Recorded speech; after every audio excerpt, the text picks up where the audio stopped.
Assalamualaikum warahmatullahi wabarakatuh. Perkenalkan, nama saya Nur Kamila dengan NIM 11.218.3130 dari kelas 2C Pendidikan Guru Madrasah Ibtidaiyah. Saya akan menjelaskan sistem peredaran darah pada manusia. Apa itu peredaran darah? Organ peredaran darah besar dan peredaran darah kecil. Sistem peredaran darah manusia adalah suatu sistem yang berguna untuk menyalurkan berbagai zat penting seperti nutrisi dan oksigen dari jantung ke seluruh tubuh. Peredaran darah manusia merupakan peredaran darah tertutup karena darah mengalir di dalam pembuluh darah yang saling berhubungan. Peredaran darah manusia juga termasuk peredaran darah ganda karena darah mengalir ke seluruh tubuh dengan melewati jantung sebanyak 2 kali. Organ peredaran darah manusia. Organ jantung terletak di dalam rongga dada sebelah kiri, berfungsi memompa darah ke seluruh tubuh.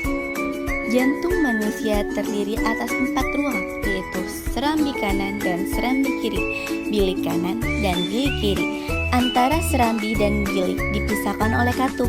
Katup tersebut berfungsi agar darah yang sudah ada di bilik tidak kembali ke serambi. Pembuluh darah merupakan saluran tempat mengalirnya darah dari jantung ke seluruh tubuh dan dari seluruh tubuh kembali ke jantung. Pembuluh darah terdiri dari pembuluh nadi atau arteri dan pembuluh balik atau vena. Pembuluh nadi merupakan pembuluh yang mengalirkan darah dari jantung ke seluruh tubuh, dan pembuluh balik atau vena merupakan pembuluh yang mengalirkan darah dari seluruh tubuh menuju jantung. Berikut ini perbedaan pembuluh nadi atau arteri dan pembuluh balik atau vena. Pembuluh nadi yaitu aliran darah keluar dari jantung. Kalau pembuluh balik, aliran darah menuju dari jantung. Pembuluh nadi membawa darah bersih kayak oksigen kecuali arteri pulmonalis. Kalau pembuluh balik membawa darah kotor atau kaya oksigen kecuali vena pulmonalis. Pembuluh nadi dinding tebal, kuat dan elastis. Pembuluh balik dinding tipis dan kaku. Pembuluh nadi terletak di bagian dalam. Pembuluh balik terletak di dekat permukaan kulit. Pembuluh nadi denyut terasa, pembuluh balik denyut tidak terasa. Pembuluh nadi jika terluka darah memancar, pembuluh balik jika terluka darah menetes. Pembuluh nadi memiliki 1 katup di dekat jantung. Pembuluh balik memiliki banyak katup.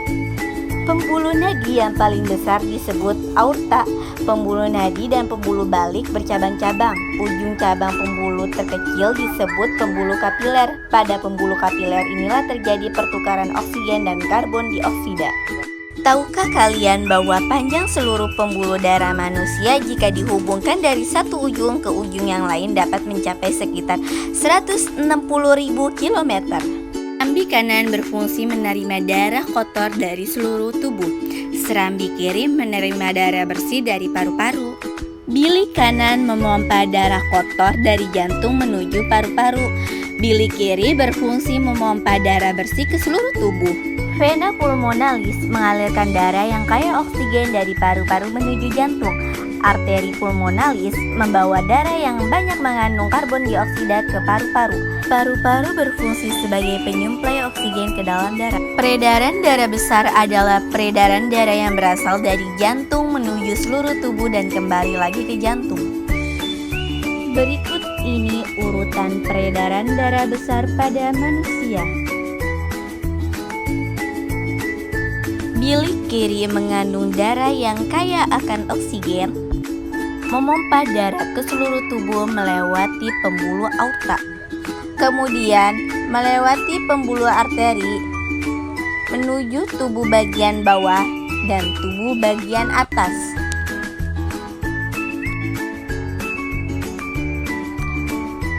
Setelah peredaran darah sampai ke seluruh tubuh, terjadi pertukaran gas oksigen dan gas karbon dioksida pada pembuluh kapiler. Kemudian darah yang kaya karbon dioksida kembali ke jantung melewati pembuluh vena dan sampai pada serambi kanan. Selanjutnya yaitu peredaran darah kecil adalah peredaran darah yang berasal dari jantung menuju paru-paru dan kembali lagi ke jantung. Berikut ini urutan peredaran darah kecil pada manusia.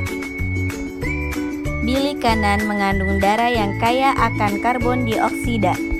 Memompa darah menuju paru-paru, melewati pembuluh arteri pulmonalis. Kemudian di paru-paru terjadi pertukaran karbon dioksida dan oksigen. Kemudian darah yang kaya akan oksigen akan kembali ke jantung, melewati pembuluh vena pulmonalis dan masuk ke serambi kiri. Sistem peredaran darah pada hewan. Di sini saya akan menjelaskan tentang sistem peredaran darah pada serangga, ikan, amfibi, reptil, dan cacing tanah. Sistem peredaran darah pada hewan dibedakan menjadi dua macam, yaitu peredaran darah terbuka dan peredaran darah tertutup. Dinamakan sistem peredaran darah terbuka karena darah ataupun hemolimfa tidak selalu diedarkan melalui pembuluh darah. Pada saat tertentu darah meninggalkan pembuluh darah, langsung beredar ke dalam rongga-rongga tubuh dan akhirnya kembali lagi ke dalam pembuluh. Dinamakan sistem peredaran darah tertutup karena darah beredar di dalam pembuluh-pembuluh yang saling berhubungan. Peredaran darah pada serangga. Salah satu contoh serangga adalah belalang. Peredaran darah pada serangga berupa sistem peredaran darah terbuka. Sistem peredaran darah serangga terdiri atas jantung dan pembuluh nadi.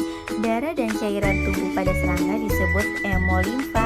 Aliran hemolimfa dimulai dari jantung pembuluh yang berdenyut hingga memompa hemolimfa masuk ke sel-sel tubuh tanpa melalui pembuluh darah kapiler. Dari sel-sel tubuh hemolimfa akan kembali ke jantung pembuluh. Peredaran darah pada ikan. Ikan memiliki sistem peredaran darah tertutup. Jantung ikan terbagi menjadi dua ruangan, yaitu serambi yang berdinding tipis dan bilik yang berdinding tebal. Di antara serambi dan bilik terdapat sebuah katup. Sistem peredaran darah ikan dimulai dari jantung yang mengalir darah keluar menuju insang. Pembuluh kapiler dalam insang akan melepaskan karbon dioksida ke dalam air dan mengambil oksigen dari dalam air. Dari insang, darah akan mengalir ke seluruh tubuh. Selanjutnya, darah mengikat karbon dioksida dari sel-sel tubuh kemudian menuju jantung. Sistem peredaran darah ikan merupakan sistem peredaran darah tunggal karena dalam satu kali peredaran darah hanya satu kali melewati jantung. Sistem peredaran darah amfibi, salah satunya adalah katak.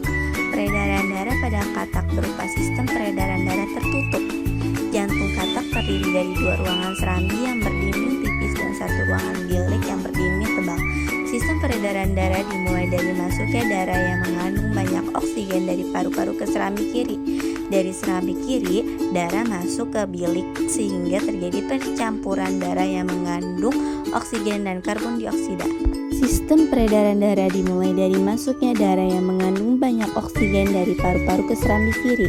Dari serambi kiri, darah masuk ke bilik sehingga terjadi percampuran darah yang mengandung oksigen dan karbon dioksida. Darah yang banyak mengandung karbon dioksida berasal dari sel-sel tubuh yang masuk melalui serambi kanan. Dari bilik, darah akan dipompa keluar menuju seluruh tubuh. Peredaran darah pada reptil. Jantung reptil terdiri dari 4 ruangan, yaitu 2 serambi dan 2 bilik. Antara bilik kanan dan bilik kiri dibatasi sekat yang belum sempurna sehingga masih terjadi percampuran darah. Sistem peredaran darah pada reptil sama seperti peredaran darah pada manusia, yaitu sistem peredaran darah tertutup dan peredaran darah ganda, karena darah beredar melewati jantung sebanyak 2 kali. Dan yang terakhir, sistem peredaran darah pada hewan yaitu cacing tanah. Cacing tanah memiliki sistem peredaran darah tertutup dengan kapiler-kapiler yang tersebar di seluruh tubuhnya. Sistem peredaran darah pada cacing tanah dimulai dengan masuknya oksigen ke dalam pembuluh darah dorsal atau punggung. Kemudian darah mengalir menuju pembuluh darah ventral atau perut lalu jantung untuk dipompakan ke seluruh tubuh. Sekian dari saya, kurang lebihnya mohon dimaafkan. Wassalamualaikum warahmatullahi wabarakatuh.